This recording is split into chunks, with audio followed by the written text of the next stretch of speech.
Good morning प्यारे बच्चों। आइए आज हम भाषा अभ्यास का पाठ नंबर 6 नदी यहाँ पर करते हैं। तो प्यारे बच्चों, पहले हम क्वेश्चन पढ़ते हैं। जो पहला है कि ऊपर दी गई पंक्तियों में मोटे काले शब्दों को छांटकर लिखिए और बोल बोल कर पढ़िए। अब हमारे पास देखिए मोटे काले शब्द कौन कौन से हैं, ये देखिए, है ना। सागर, पर, रात, धरती पर, पर्वत और पर। अब इन्हें काउंट करो, कितने हैं? 1 2 3 4 5 6 और 7। इन शब्दों को हमने क्वेश्चन नंबर 1 में लिखना है, ठीक है। ये आप लिख लेंगे। उसके बाद क्वेश्चन नंबर 2, पढ़िए और समझिए। अब इसमें सागर, धरती, पर में र में आ स्वर है। प्यारे बच्चों, इसको समझने के लिए मैं आपको थोड़ा सा स्वर और व्यंजन के बारे में समझाऊंगा। आप थोड़ा ध्यान दें।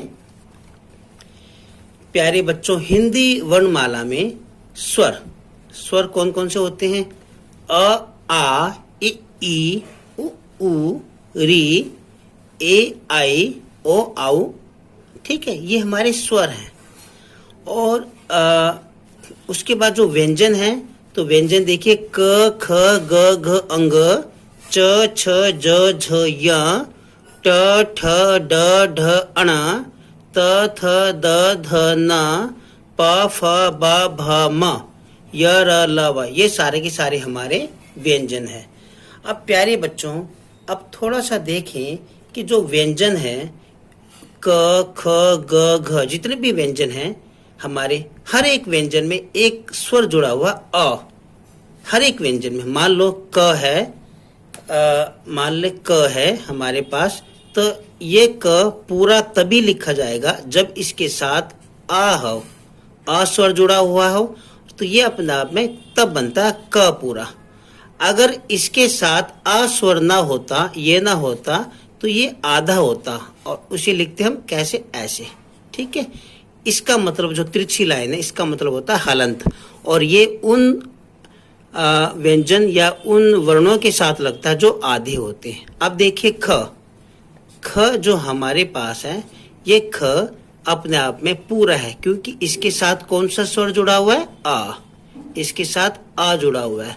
अगर इसके साथ आ ना जुड़ता तो हम इसको लिखते ख, ऐसे आधा हलंत के साथ। तो बोलने का मतलब है, जितने भी ये व्यंजन है, इनके साथ जो एक स्वर जुड़ा हुआ है, ये सबके साथ जुड़ा हुआ है, क्योंकि हर एक जितने भी स्वर है उनकी अपनी एक मात्रा है, इसकी अपनी मात्रा नहीं है। ये हर एक वर्ण के साथ जुड़ा हुआ है, और जिसके साथ ये ना जुड़ा हुआ वो आधा माना जाता है। तो प्यारे बच्चों, ये आपको समझ आ गया होगा। अब देखिए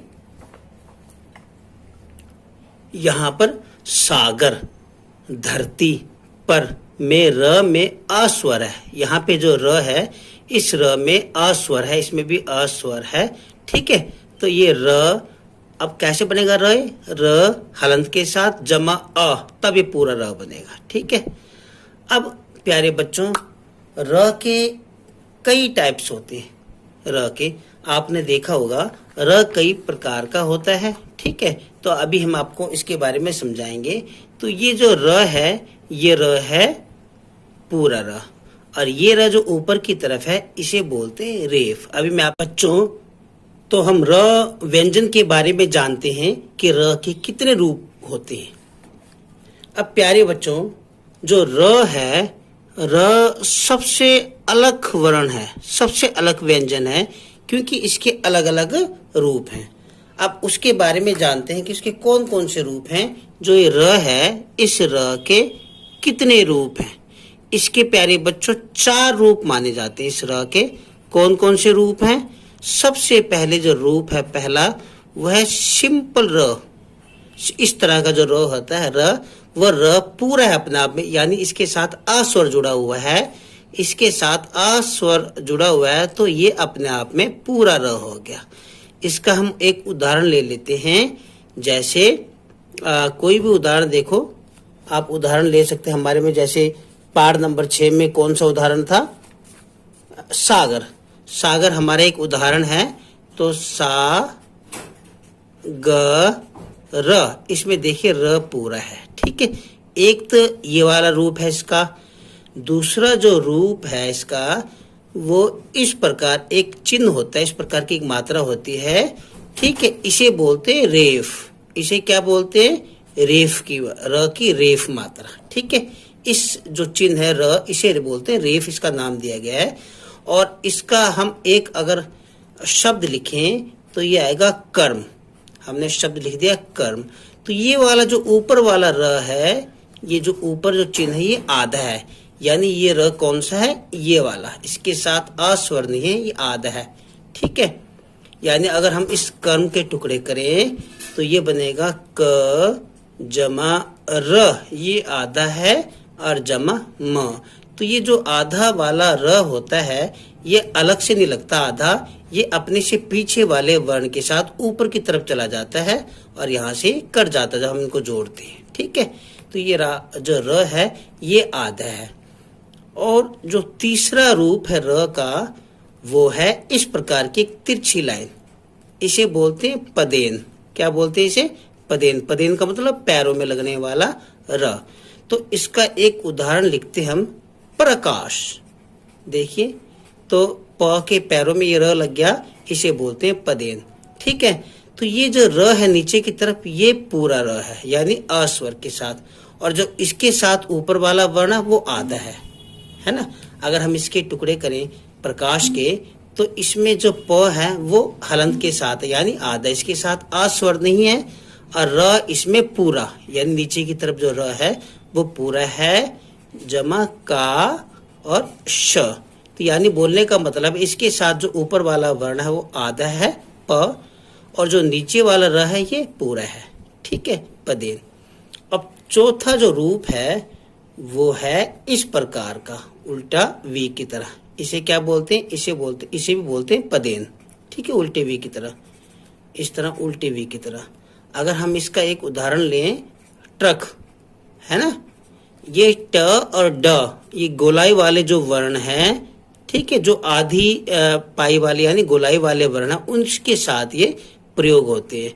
तो ये भी नीचे वाला जो र है ये भी पूरा है। तो 4 इसके ये रूप हो गए। तो प्यारे बच्चों, अब थोड़ा सा आपको समझाने के लिए एक और ध्यान दें, जो ऊपर वाला र है ये आधा है, और जो नीचे र का प्रयोग है वो पूरा र है। तो आप इसका ध्यान दें कि मैं एक आपको उदाहरण के द्वारा समझाता हूँ। अब ध्यान दें कि जब भी कोई चीज धरती पे होगी, कोई भी चीज हमारे सामने नीचे होगी, वो हमें पूरी नजर आएगी, बड़ी नजर आएगी। लेकिन जैसे जैसे वो चीज आसमान की तरफ जाएगी वो हमें छोटी नजर आएगी, है ना। तो जो नीचे की तरफ होगा, सबसे नीचे की तरफ, वो पूरी होगी, और जो ऊपर की तरफ होगा वो आधा होगा। अब मान लीजिए हमारे पास पतंग है, कोई भी पतंग हमारे पास है, वो धरती पे है तो वो हमें बड़ी नजर आएगी, और जैसे ऊपर की तरफ होगी, ऊपर उठ जाएगी तो हमें एक छोटी सी नजर आएगी ऊपर, है ना। तो यानी अगर नीचे हो चीज तो वो बड़ी होगी, पूरी होगी, और जो ऊपर की तरफ होगी वो आधी होगी। तो आप इस उदाहरण से ये समझे, जो ऊपर की तरफ जो र होगा वो आधा होगा, ठीक है, और उसके जो नीचे वर्ण होगा वो पूरा होगा, है ना, म पूरा यहाँ पे।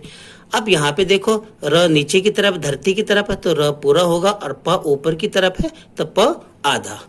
अब आशा है आपको ये समझ आ गया होगा। अब हम नेक्स्ट पार्ट शुरू करते हैं।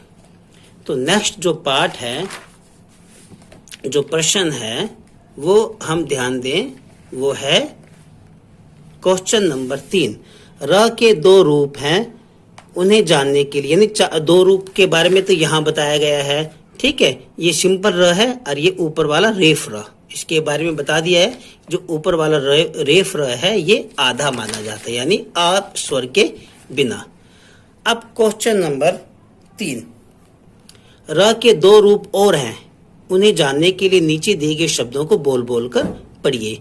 अब देखिए, नम्र, म में जो म है वो आधा है और र पूरा, क्योंकि र देखो धरती में नीचे की तरफ है और म ऊपर है, आसमान की तरफ है, तो म यहाँ पर आधा है। ग्रहण में ग जो है वो आधा है और र नीचे की तरफ है तो र पूरा। ड्रम, ड्रम में वैसी ड के नीचे र है, देखो गोलाई वाले वर्ण के साथ किस प्रकार लगा हुआ है, तो र पूरा है यहाँ पे और ड आधा। ट्रेन में भी ट ऊपर की तरफ है तो ट आधा और नीचे की तरफ जो वाला वर्ण जो होगा वो पूरा। पतंग वाला उदाहरण आप ध्यान दें, पतंग अगर नीचे होगी तो पूरा होगा, जो चीज ऊपर की तरफ होगी वो आधी होगी, है ना। अब देखिए क्वेश्चन नंबर 4, नीचे दिए गए शब्दों को बोल बोल कर पढ़िए। अब देखो सिर्फ फ में रेफ लगा हुआ है, यानी र जो है ऊपर की तरफ वो आधा है और फ नीचे की तरफ है पूरा। ग्रामीण, ग ऊपर की तरफ है तो आधा, र नीचे की तरफ है तो र पूरा। ट्रक, अब ट के साथ देखो ये क्या लगा, पदेन, ट यहाँ पर आधा है और र पूरा, क्योंकि र नीचे की तरफ है, ट ऊपर की तरफ। राष्ट्र में ट आधा है और जो र है वो पूरा, ठीक है, पूरा में र अपने आप में पूरा है। वर्षा में जो श है वो पूरा है और र आधा। कर्ज में ज पूरा है, र आधा। प्रकाश में प जो है वो आधा है, र पूरा। ड्रम में र पूरा है, ड आधा, ठीक है। अब क्वेश्चन नंबर 5 देखें। क्वेश्चन नंबर 5 में अपनी पुस्तक में र के अलग अलग रूप के नाम लिखो। अब ये र पूरा है, इसके रूप लिखने हैं। रेफ जो ऊपर की तरफ इसे रेफ बोलते हैं, ठीक है। पर्वतकर्ज, पदेन वाला वर्ण जो शब्द यहाँ पे लिखने हैं और ये दूसरा पदेन वाला यहाँ पे लिखना है, ठीक है। उसके बाद क्वेश्चन नंबर 6, नीचे दिए गए शब्दों के दो दो पर्यायवाची, ये आप खुद करेंगे। नदी का सरिता, तटनी, यानी पर्यायवाची का मतलब कि नदी को और क्या बोलते हैं, उनके क्या क्या नाम है, ठीक है, और किस नामों से वो पुकारे जाते हैं। सागर को सिंधु और समुद्र बोलते हैं। पर्वत को शैल, भूधर, पानी को जल, नीर और रात्रि को रात को रात्रि और निशा। क्वेश्चन नंबर 7, नीचे लिखे शब्दों के विलोम शब्द लिखिए। रात का विलोम क्या बनेगा, दिन। बहुत का क्या बनेगा, कम। टेढ़ी का क्या बनेगा, सीधी। और अशांति का शांति। उसके बाद एक का विलोम क्या बनेगा, अनेक।